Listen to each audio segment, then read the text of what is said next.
Bendiciones, amados hermanos, les saluda su hermana en Cristo, la profeta Alejandra Quiroz de Costa Rica.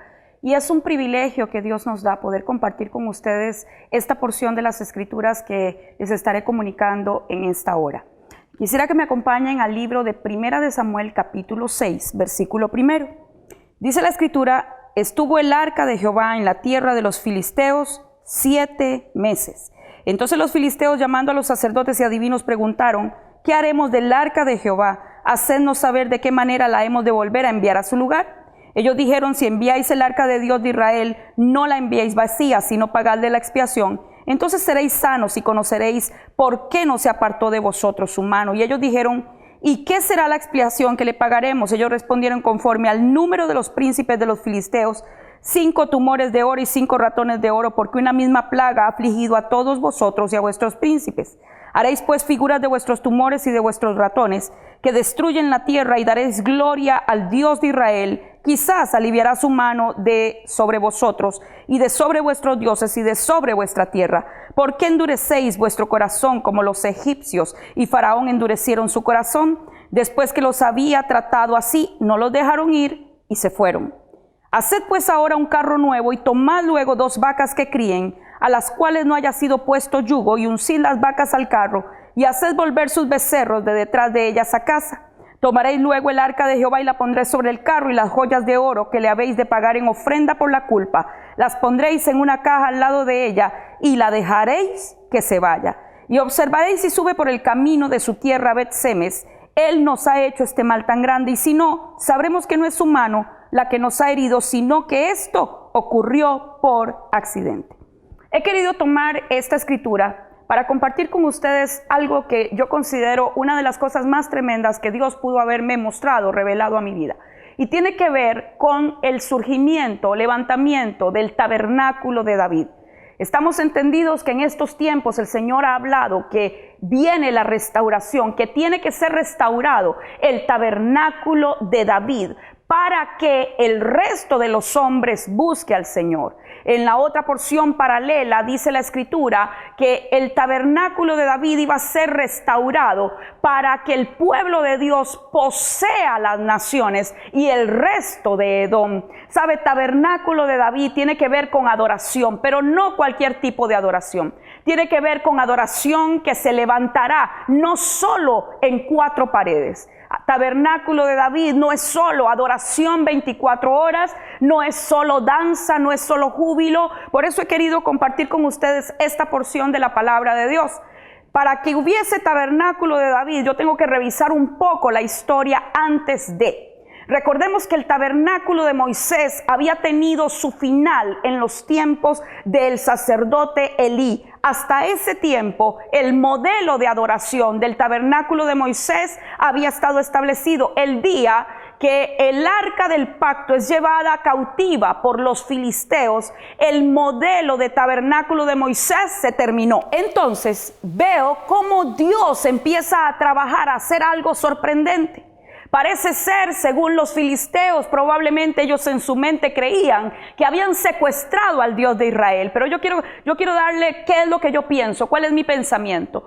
Para mí, yo creo que era mejor para Dios que el arca del pacto fuera a darse un paseíto unos días a tierra filistea, que permanecer en medio de un sacerdocio de impiedad. Cuando el arca del pacto fue quitada, el juicio vino de inmediato sobre los hijos de Elí y sobre la casa de Elí. De ahí es donde surge un nuevo sacerdocio, porque siempre que va a haber un cambio en la adoración, Dios levanta un nuevo sacerdocio. Cuando la dimensión de adoración será llevada a un nuevo nivel, Dios cambiaría el sacerdocio. Ahora, el sacerdote Samuel, conocemos la historia, levantado por Dios. El arca del pacto está cautiva por los filisteos.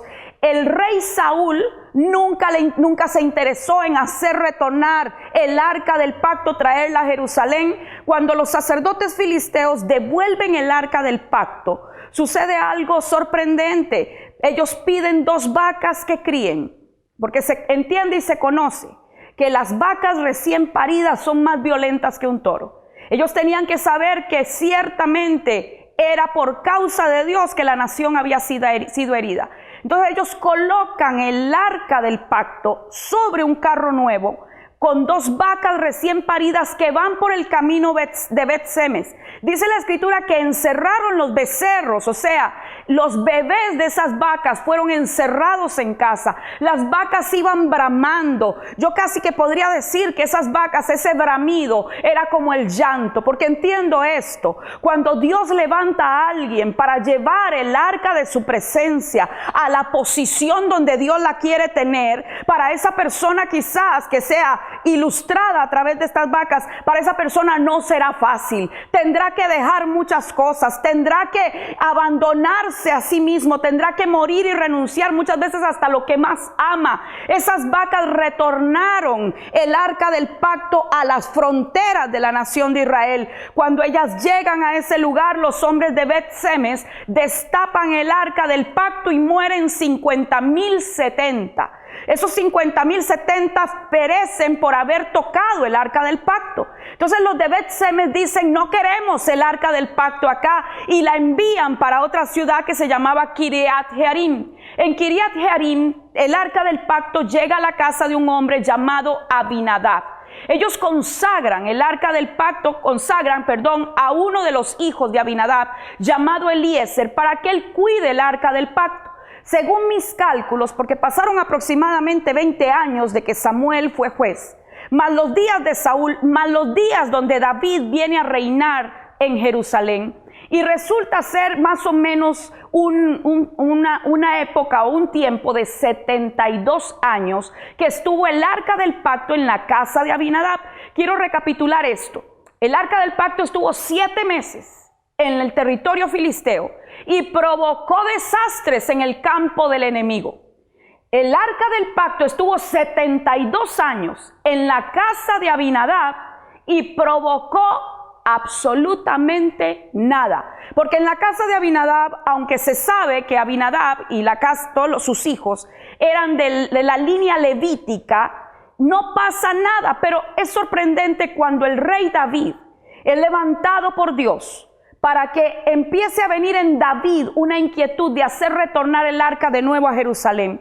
Y conocemos un poco la historia de cómo David, dice la escritura en 2 de Samuel capítulo 6, cómo David viene con danza, viene con instrumentos, viene con cánticos, y llevan Usa y Ahío, dice la escritura, hijos de Abinadab. ¿Qué quiere decir esto? Que Eliezer ya no estaba, el que había sido dedicado ya no estaba. Habían nacido probablemente los hijos de Eliezer o los hijos de Abinadab, que eran Ahío y Usa. Ellos, dice la escritura, guiaban el carro nuevo.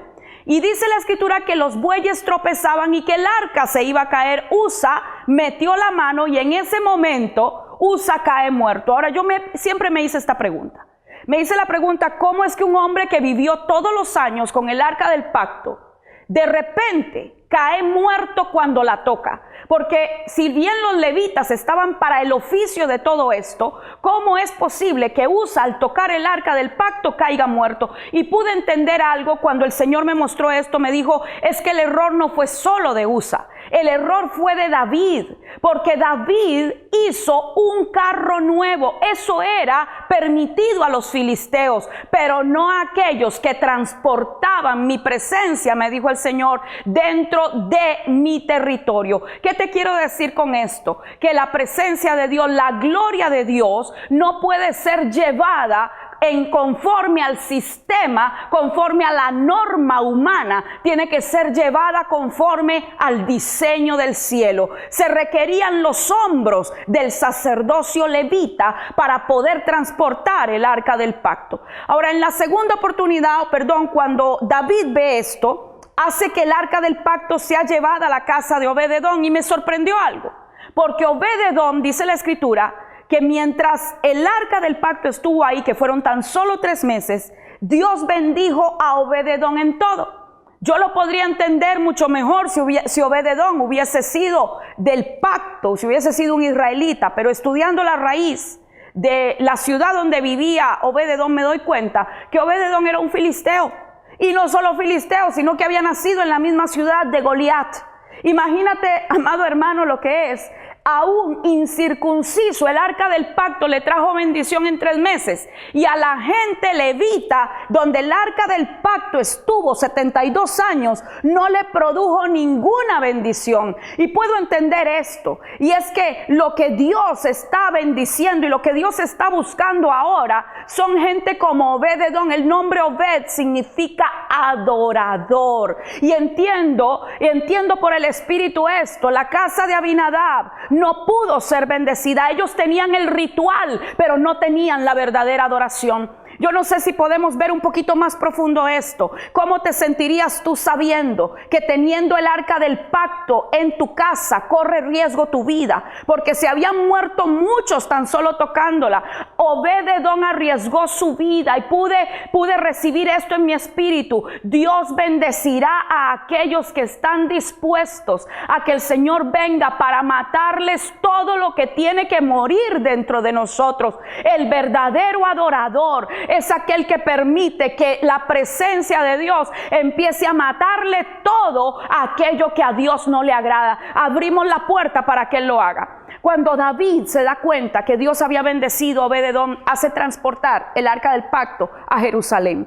En ese momento, ahí sí, lleva danza nuevamente, lleva adoración, lo lleva todo, pero tenía el elemento más importante: los hombros de los levitas. Y yo quiero decirte que en este tiempo Dios está buscando hombres y mujeres que transporten, que sean altares de adoración, que donde quiera que lleguen, porque lo que el Señor me decía esto: hija, quiero que la adoración empiece a salir de las 4 paredes de la iglesia. Quiero que mi presencia esté en todo campo, en todo lugar, que mi presencia vaya en medio de todas las áreas. Y Dios me ha hablado esto y me ha dicho: hija, quiero mi presencia en las calles de las ciudades, porque David transportó el arca por las calles de Jerusalén y entronó al Rey de Gloria en el corazón de la capital de Israel. Y yo quiero decirte algo a ti que me estás escuchando, que me estás viendo, querido pastor, querido ministro.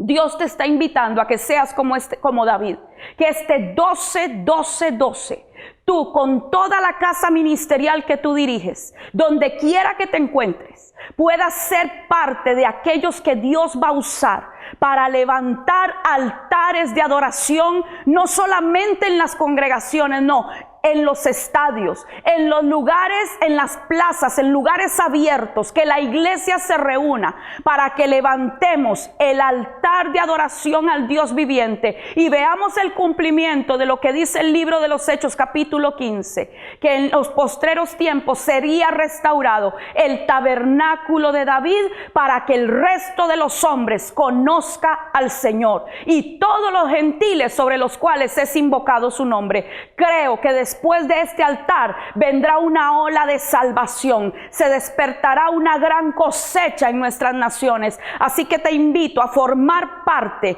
de los adoradores que estarán desde el Canadá hasta la Patagonia, adorando al Rey de Gloria. Es hora de que el arca del pacto venga en hombros de levitas a establecerse en el corazón de nuestras naciones. Te bendigo en el nombre de Jesús.